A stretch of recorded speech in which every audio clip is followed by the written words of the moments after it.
Welcome, new supporters. Parku Young.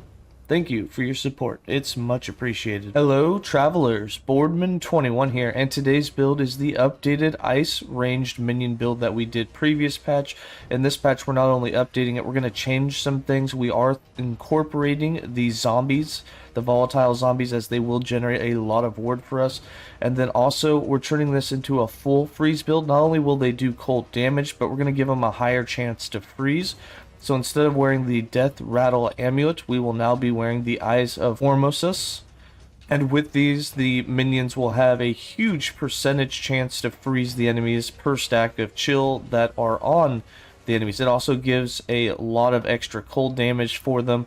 And although we are missing out on that increased crit multi that they would get, we do now get those on the rings a little bit. So the damage is very, very comparable. It still absolutely just wipes through the end game. You kill bosses extremely quickly. It's very easy to gear for. Again, the only unique you need is the amulet, and you don't even have to have that. The rest of the pieces, you basically are just looking for minion health and minion health regen along with minion damage, and those are really the only stats you care about. So very, very easy to gear for, and very, very easy to go through empowered content with. The new minion AI makes it extremely easy, as they'll target things and keep close to you, so as you run through the map they'll keep coming. And then the damage they do, again, is just ridiculous. They just absolutely clear through the echoes, and then bosses are just butter. So let's go ahead and get into it. Let's get into the skills, the interactions, and just how it all works. For skills, I'm running Rip Blood, Summon Volatile Zombie, Dread Shade, Summon Skeleton Mage, and Summon Skeletons. For Rip Blood, we have this set up so that we'll only target our minions, so it's very easy to hit them, and we'll kind of stay in the pack. That way they take most of the aggro anyways. It'll also generate us mana, which will allow us to spam more mana for spamming volatile zombies, and then we also get ward on hit, which is going to increase our survivability. Of course, the zombies also give us a lot of ward when they die. So with this, we have 3 points in Necromancer, 3 points in Thirst, which will take off the -3 mana cost. Because I'm wearing an axe instead of something that would have a -3 spell mana cost on it, just so that we could get that minion spell damage, because we had a tier 6 drop. We come with a 3 mana cost on it, like it says here, but with this -3 here, it'll actually be free. So if you do go negative mana at any point, you'll still be able to spam it. And then we've got 4 points in Quenching and 3 points in Mana Feast, so that we are granted 9 mana when we hit an enemy with it, or in this case, when we hit our minions with it, which is very easy to do. Then we also have 1 point in Marrow Drinker, so that we are only targeting our minions, 1 point in Hematology, so that we get more health restored per point of intelligence that we have. That's all going to be converted to ward, with our 3 points in Arcane Absorption, 1 point in Rip Spirit, and then 1 point in Arcane Fortress converts all that health granted into ward granted. So you'll get about 100 to 200 ward every time that you hit an enemy with it, or a minion with it, depending on how much int that you have. Then for Summon Volatile Zombie, we have these set up to have the 1 large zombie, so they come with extra life, and that way when they blow up, they'll give us 3% of their maximum health as ward, so we want them to have as much life as possible. Since we're building into a lot of minion spell and minion fire damage anyways, they're already going to do really, really good damage, so we just made the explosion really big, and they actually hit really, really hard. We've got 5 points in Forceful Commander to reduce that mana cost, and so that we can summon them faster. 1 point in Grave Attunement, 1 point in Giant Zombie. This gives them 300% increased health and 100% more damage, as well as some area and mana cost. But what this ultimately does is it increases them to so much life that you getting just 3% of their maximum life on death as ward is a lot. We get over 1,000 ward every time a zombie dies. It's closer to about 1,500 life, and it could be higher if you get higher rolls of minion health on your gear.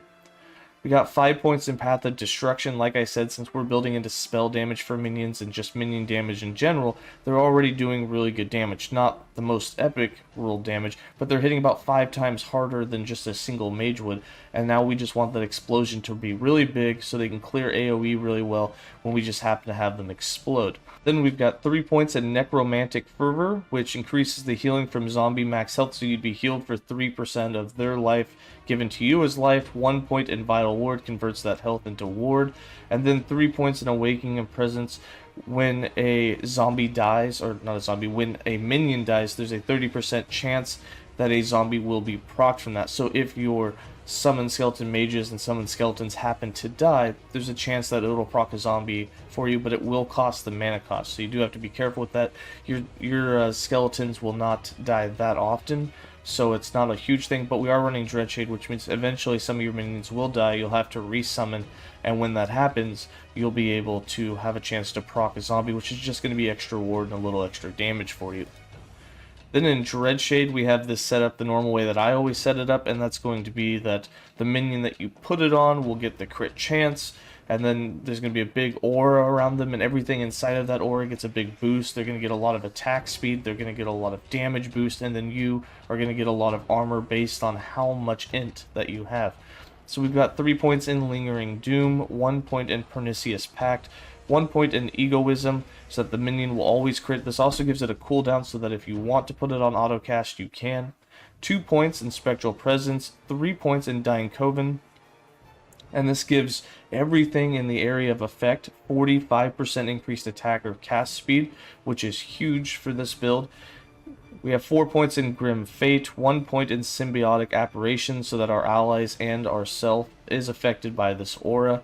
3 points in Flesh Harvest, increases the buff effects by 3% for every 3% of missing health. So at a 1-to-1 ratio, you're going to get more effect out of it. So if a companion that you have this on is missing 99% of their life, you will get a 99% boost of all of the effects of this tree, which means that that 45% increased attack cast speed will be almost 90%. The damage boost that you get, which is 60% more damage, will be almost 120% more damage. All of the benefits you'll get.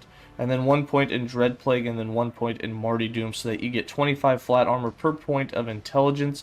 And then this also gets the increased effect, which means if you have 100 points of intelligence, you get 2500 armor, and then as they miss life, you get all the way up to about 5000 flat armor, which is just a huge astronomical amount, but we're not running that much int on this build in particular. And then for Summon Skeleton Mage, these ones are going to do more damage than the Summon Skeletons, because they hit really, really hard, and they're also going to have a higher chance to freeze, because every attack they do will have a chance to freeze. So we've got 5 points in Gravetide. This gives them 15 adaptive spell damage, 1 point in Cryomancers, so that we obviously make Cryomancers, which will be the ice version of Summon Skeleton Mages. 1 point in Frost Lich. This increases their damage. It removes all the other type of mages so that you will only get the Cryomancers. And then 4 points in Frozen Tome, increases their freeze rate multiplier and their stun chance. 5 points in Cellar Mortis, gives them a huge base crit chance and additional move speed. This is going to make it to where they have 100% crit. 3 points in Grey Merchant, increases their critical strike multiplier, as well as they gain back 15% of their maximum health on every crit they do. So every attack they're gaining 15% of their life. As long as they are in battle, they're basically unkillable. And then 1 point in Order of Death to increase the maximum number of skeleton mages we can have from 3 to 4, and later we'll make it 5 with passives. For Summon Skeleton, now the chest piece I have is an Exalted one that dropped. We got it on stream during that week off that I took a while back, and when that happened, I wanted to wear it. Now, it doesn't have perfect affixes, and you don't need the +3 points, but I just wanted to put it to good use because it was a really nice Exalted item. If you don't have the 3 points, I would take the points out of the Sweeping Strikes, because they will get a little less damage, but the melee area of effect you don't even care about. And other than that, the 5 points in Necrotic Conviction for your archers is already going to give them a lot more damage as it is. So we've got 3 points in Sweeping Strikes. Again, those would be the 3 that you remove.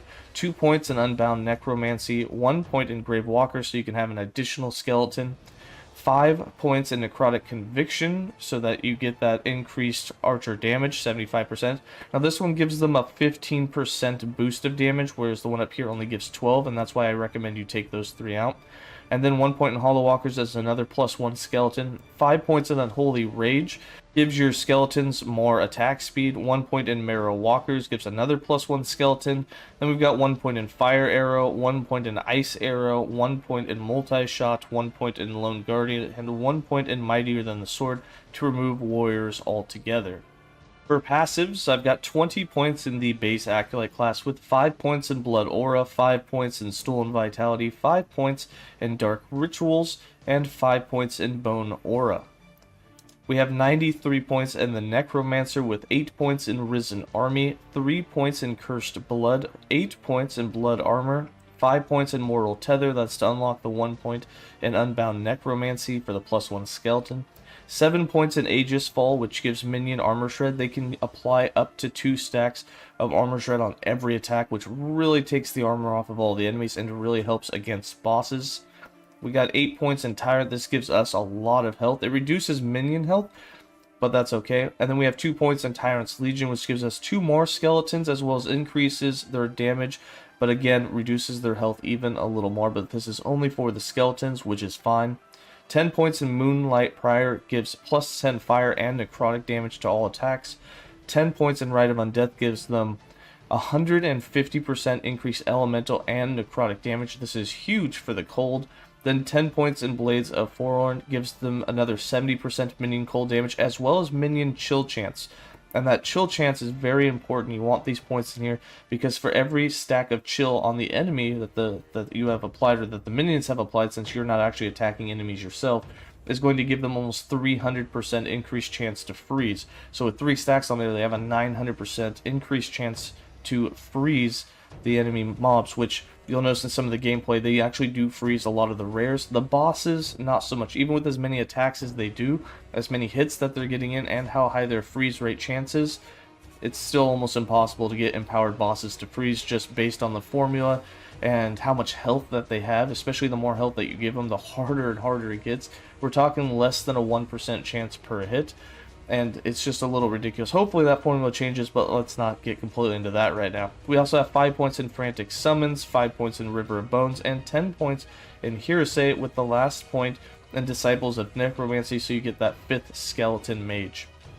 For idols, items, and blessings, so last patch when I did the iced ranged minion build, we had 4 1x4s on it, and I believe they all had crit multi-chance or critical strike chance for the mages and for the skeletons. And obviously we can't fit 4 of those in anymore, and if you do 2 of them, it kind of ruins what all you can put in. Now you still can run 2 of them and then run 2 of the 1x3s, but a better combination that I feel for the build was running 4 1x3s and 4 2x2s. This allowed you to still stack a lot of health, which we didn't have last build, so we can get over 2,000 health really easy by running 4 of these hybrid health idols. And then also, because we have 4 of the 1x3s, you can still get minion critical strike chance as well as a lot of minion cold damage. So it worked out perfect. So you can get up to 60% increased cold minion damage on these 1x3s, and then you can also get 2% base critical strike chance for the skeletons and skeleton mages. So you can mix and match those on depending on what it is that you need for the build. If you need more crit chance, or depending on what you put on the chest and helm. Because for me, I didn't put any of the base critical strike chance for the mages and skeletons on the chest, and therefore, you know, we were kind of lacking just a little bit. But you can mix and match until you have 100% crit for them, and then also you can get a lot of that increased cold damage for them as well, which is going to boost the damage of the build. But those are the 3 different types of idols that you'd want to fit on. For items, I do have 3 exalted items. So first, I'm wearing a one-handed axe. Obviously not the most optimal, but this was one we found on stream that had a huge amount of minion spell damage, so why not use it? All the other stats on it are obviously nothing that you would need. If you want to craft an item, you can craft any item that you want. You can even wear some uniques. You can wear, I believe it's Archer's Flesh and Reach of the Grave. Reach of the Grave is probably the better one. It comes with about 100% minion spell damage, but it also gives them a huge amount of leech. So you can definitely throw the Reach of the Glaive on there. It's a very common unique that's out there. I believe you can even wear it super early. It was level 4, but I think they raised it up to like 16. Might be wrong on that. Then for the chest, I got a +3 to level of Summon Skeleton, and this also gives 100% increased minion damage, which is huge. Now the other affixes I don't really care so much for. The Elemental Resist is kind of useful. Cold Resist, no. The chance to bleed on minion hit, that's not very useful. I'd rather have Minion, Skeleton Mage, and Skeleton do more base critical strike chance, but I did want to just take advantage of this for now, so I put it on there. And then the last exalted item is a shield that dropped with a huge amount of minion health, which is a pretty common drop. We don't have a 4th affix on this. If you want another affix, you can get another defensive stat on there.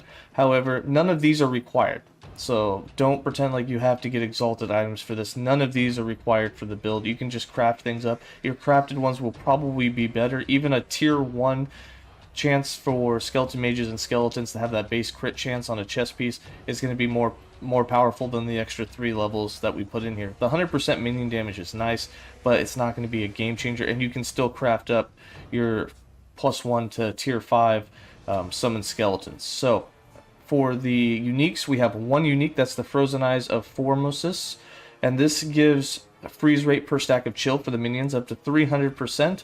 It also gives a chance to chill and hit, but we're not doing any of that. But it also gives, and this is the huge part, 70 to 120% increased cold damage for minions. So it's really nice to boost their damage and give them a chance to freeze for that CC. Really useful in echoes and for things that don't have a whole lot of life. But again, you get to Orbis, or you get to the timeline bosses, the odds of freezing them is just very, very, very low. But for the rest of the time, super effective. And then I'm just going to hover over the rest of all these crafted items so that you can see what I would put on them. Obviously, these ones are more best in slot, as we have the build planner. These three not the most best in slot affixes that we have, so feel free to change those around. The build planner, again, like everything else, will be linked in the description below with the loot filter and with the written guide. And then for blessings, no, these aren't all the most optimal ones. These are just the ones I have on the character, so they'll match up with the character sheet when I show that. But there are some better ones you can get. You can get some more endurance, you can get more armor, you know, go a little more defensive. You can switch them around as you please. For the character sheet, as you can see, we have just over 2,300 life. Those idols is what help boost us over that 2,000 marker. We're capped on our resistances, except for, you know, a couple of percents off necrotic and physical. We got about 20% armor. This will go up as we're in Dreadshade. No dodge. And then for damages, our damages obviously don't matter at all. For our defense, we do have 100% critical strike. We have about 34% endurance with some decent threshold, not super high. And then for minion stats, we have almost 900% health. And then they have quite a bit of damages here. You can see they have about 650% spell damage. And then for their cold damage, they had just over 900% cold damage. A lot of that from the idols, some of that from the passives, and then again, the Eyes of Formus with its 100% boost as well, which is a huge amount for it. And then we've got 322% minion critical strike multiplier. A lot of that comes out of the passive tree, and then of course we have the 2 rings as well. Not as powerful as the 200% you used to be able to get on the death rattle, but it's still up there. And then for how to play this build and the skill rotation, so obviously you summon them all, you can have 10 skeletons, you can have 5 mages, and then you just basically, I put Dreadshade on autocast. You can manually cast it if you want. It lasts for 20 seconds, so you just have to make sure once every 20 seconds you're casting it. This is now giving everyone the benefits. As you can see, it's also killing the minion that we have here. And then when we have them attack, you can see what kind of damage they do here. We're doing between 10 and 20k crits. They're actually doing above 20k crits on some of them, but you're doing about 10 to 20k crits with all of your minions, which is a lot of damage, especially for 15 attacks, which you're getting about 2 a second, especially with that Dreadshade on there. They're attacking very fast. And then, of course, as we summon, we can throw our skeletons in there, and then they go kaboom. And they do about 50k damage on the training dummy, and then they also give you that huge amount of wards. So when I have one here, let's have him attack when we run out of wards, so you can see exactly how much it is that we get. It's going to take forever. Okay, we'll go at about 100. And we do it right now. You can see we jumped up to about 1,700. So we're getting about 1,600, just over 1,600 ward per zombie that we make. Now, obviously, spamming them, they do have quite a heavy mana cost at 43, so just a few of them, and you're going to be out of mana. But you can cast Rip Blood, and you can get that mana back pretty quick. As you can see, our mana, not instantly, but it's quick enough. And then, of course, you can keep spamming them, get that max 6, throw them there, and boom, you can jump yourself up to 10k ward. It's a very easy way for survivability. Just summon them when you need them or anticipate a big hit. And as they explode, you get lots and lots of ward. And then your mages, of course, are leeching some of this damage, and they're doing really good damage. And they do such good damage that they just clear everything for you. But just to show you what the training, or what the volatile zombies do for damage, let me get rid of all of these really quick, just so that we can have a gander. If I summon a zombie and I have him attack, and we get a crit, you can see 100,000 damage. So they hit really, really hard, much harder, about 5 times harder than your mages. But it also allows you to get all of that ward for the survivability. Alright, that's going to be it for this build guide. I hope you guys enjoyed it. Hope it's easy to follow. This one is super easy to put together, much easier to put together than the melee version, which I also plan on updating soon for you guys as well. Some of you have asked for the melee version. Some people just like it more, I guess, even though it is a bit harder to gear for. It doesn't do quite the same amount of damage and doesn't have the same quality of life. But that's going to be it for this guide. I'm going to leave you guys with some gameplay, and as always, stay safe, travelers.